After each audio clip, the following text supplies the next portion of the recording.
В дворното пространство на къщата музей Сливенски бит експонираните музейни предмети отразяват традиционния поминък от района на град Сливен. Лозарство, винарство, зърнопроизводство, розопроизводство. Още с влизане е експониран казан за розово масло, следва лятна кухничка, следва питус, който се е използвал още от античността за съхранение на зърно. Питус е с каменен капак.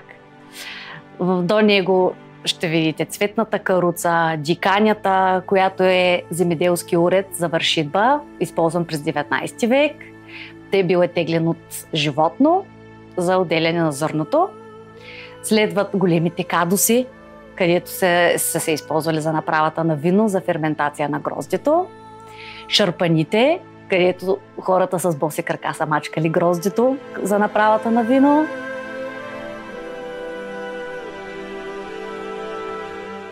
На широкия хает са разположени 4 стаи, които са свързани помежду си с малки вратички комшулуци. Подредбата, която е показана, е от началото на 19 век. Първата стая е гостна и спалня и са показани традиционни празници, характерни за региона на град Сливен, празнични костюми и обредната трапеза.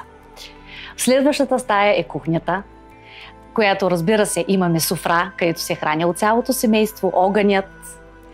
И най-възрастната жена е стояла до огъня с хурката, е разказва приказки на малкото детенце и е показано домашното такачество. Следващата стая е водника, където имаме бакари, различни съдове за вода и се е топлила вода за цялото домакинство.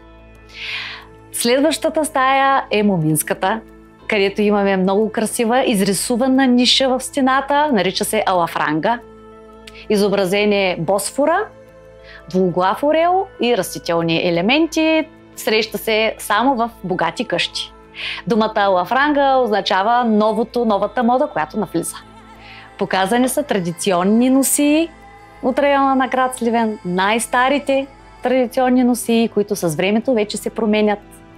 И също е показан фрагмент от обреда сватба.